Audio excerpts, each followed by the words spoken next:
Para po sa topic natin na jealousy, God is a jealous God. Ang verse po natin ay Exodus 34:14. Sabi po rito, "Do not worship any other God, for the Lord whose name is a jealous God."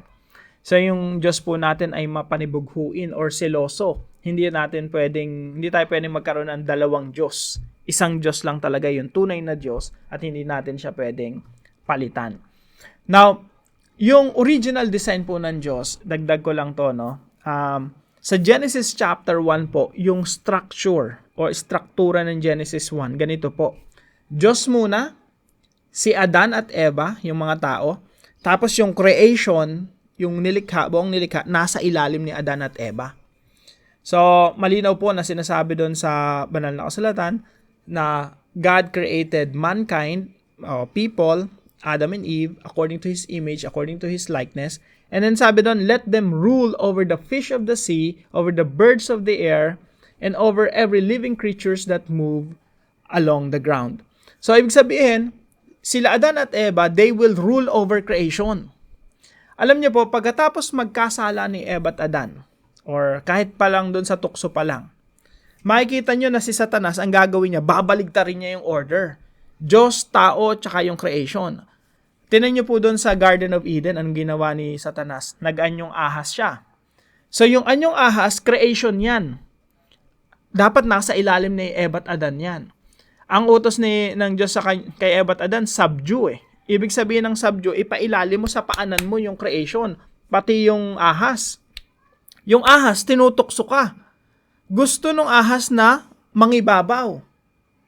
Mag-usurp, kumbaga kunin yung power ni Adan at Eva. Yung ahas yung maghari. So yung ahas, binabaligtad yung order. Gusto niya yung ahas, yung creation, tapos yung tao, pagharian niya yung tao, tapos yung Diyos, mawala na doon sa equation. So ganyan po yung ginawa ni Satanas, binaligtad niya yung order. At alam niyo po, pagkatapos nung tukso na yun, nung natukso sila sa Eva at Adan, nagsimula ng maging idolatrous yung mga tao. Ano po yung ginawa ng mga tao after the fall? Makikita niyo po yan, yung kasagsagan niya nung nasa Egypt na sila eh. Yung mga tao nagsimulang sumamba sa mga insekto, sa mga buhaya, sa mga ibon, sa nasa lumilipad, gumagapang, tsaka yung lumalangoy. So isipin niyo po, 'di ba sabi sa Genesis chapter 1, let them rule over the fish, over the animals, and over, yung mga nasa tubig. Nasa tubig, nasa lumilipad, tsaka nasa lupa. Let them rule. Ang ginawa ng mga tao pagkatapos ng binaligtad nila yung order.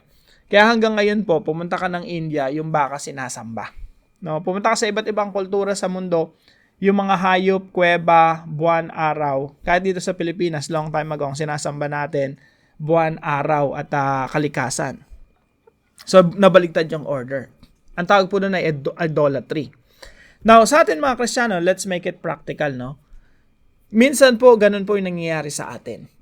Kung ano yung mga creation, like kayamanan, minsan yun yung tinataas natin, tapos nagtatrabaho tayo, nagsusumikap tayo, ginagamit natin yung buong buhay natin para lang sa kayamanan, hanggang sa maubos na yung buhay natin dahil lang sa kayamanan. Minsan, dahil sa kayamanan, yun pa yung dahilan kung pa tayo namamatay. Diba? Namamatay tayo minsan sa ganid, sa selfishness, at minsan yung kayamanan pa yung nagiging cause ng ating kamatayan. So, tandaan po natin, no, yung tao binaligtad yung order. Creation, tao, tas yung Diyos. Nilagay na natin sa pinakailalim. Now, tayo po na mananampalataya ng ating Panginoong Jesucristo, tayo po ay dumanas ng redemption, ng katubusan.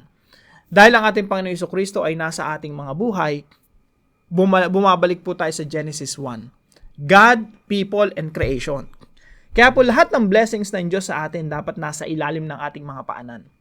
Babalik po tayo dun sa utos ng ating Panginoon sa Genesis chapter 1 na subdue creation. Ipailalim mo.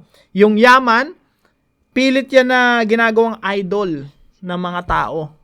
Alam mo yung pag mayaman ka, sikat ka eh. Kasi sama-sama na yun, sikat na, makapangyarihan ka, you can do anything, you can buy anything, you can travel anywhere. Minsan nagiging idol na siya eh. Pero ang sabi ng Bible, subdue. Ipailalim mo yan sa iyong paanan. Yung order, God, people, and creation. Yung kayamanan, karangyaan, kalayawan, lahat yun nasa ilalim ng ating mga paa. So mga kapatid, let's reflect. Ano ba yung mga pagpapala ng Diyos sa iyo? Ano yung mga blessings, mga binigay sa iyo ng Diyos? Binigyan ka ng pamilya, binigyan ka ng pera, binigyan ka ng trabaho, binigyan ka ng kabuhayan, binigyan ka ng kapangyarihan, power to some extent, leadership, no? Binigyan ka ng kakayanan. Lahat ng yun, mga kapatid, ay ginagamit natin para sa kapurihan ng Panginoon. Nasa ilalim yun ng ating mga paa. Huwag nating itataas at ipampapalit sa Diyos. At yung atensyon natin malilipat na sa mga bagay na nilikha. At yung manlilikha ay nakakalimutan na natin. Nakakalungkot lang isipin, mga kapatid, kasi most people around the world, they forget the Creator because they focus too much on the creation.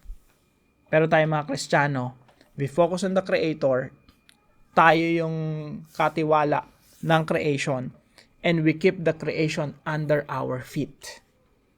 We subdue the creation under our feet. So, yun lamang po, no?